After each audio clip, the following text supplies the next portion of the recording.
توشہ خانہ کی فہرست ہمارے سامنے آ چکی ہے۔ ہم نے یہ دیکھا ہے کہ اس فہرست میں نواز شریف فیملی نے، زرداری فیملی نے کس طرح سے توشہ خانہ کو لوٹا، جس کو ہم انگریزی میں کہتے ہیں ڈے لائٹ رابری۔ پاکستان کے عوام کے ساتھ جو دھوکہ دہی میں یہ خاندان ملوث ہے، اس کا ایک اور ثبوت اب ہمارے سامنے آ چکا ہے۔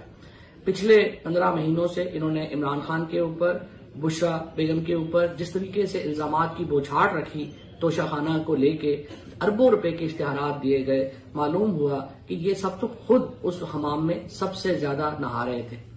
اور اگر ان میں کسی نے قانونی طریقہ اختیار کیا توشہ خانہ لینے کا تو وہ صرف عمران خان نے لیا، اور سب سے کم گفٹ جو ہے وہ عمران خان کے پاس اور بشرا بیگم جو ہے ان کے پاس آئے۔ اور اصل تمام جو بڑے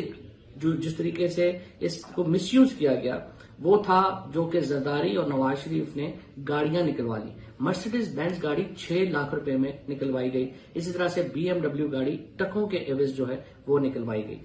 اب آپ دیکھیے کہ یہ جو توشہ خانہ کا جو قانون ہے اس کو کس طرح سے بلیٹنٹلی اس کی خلاف ورزی کی گئی، اور یہ تمام لوگ مریم نواز اور کمپنی نے کس طرح سے یہ تحفے جو ہیں وہ وصول کیے، پائن ایپل کا ڈبہ تک نہیں چھوڑا گیا۔ اور میں یہ سمجھتا ہوں کہ یہ جو لسٹ ہمارے سامنے آئی ہے ایک تو نامکمل ہے، یہ صرف 1988 یہ صرف 2002 سے شروع ہو رہی ہے، 1988 سے گفٹ کم از کم ہمارے سامنے لسٹ آنی چاہیے، اور اس کے ساتھ ساتھ جنرلز کے اور ججز کے جو تحفے ہیں وہ بھی لسٹ میں شامل ہونے چاہیے۔ میں یہ سمجھتا ہوں کہ پاکستان میں جو مقدس گائے کا تصور ہے وہ ختم ہونا چاہیے، اور سیاستدانوں کے ساتھ ججز اور جنرلز کے تحفے بھی عوام کے سامنے لائے جانے چاہیے۔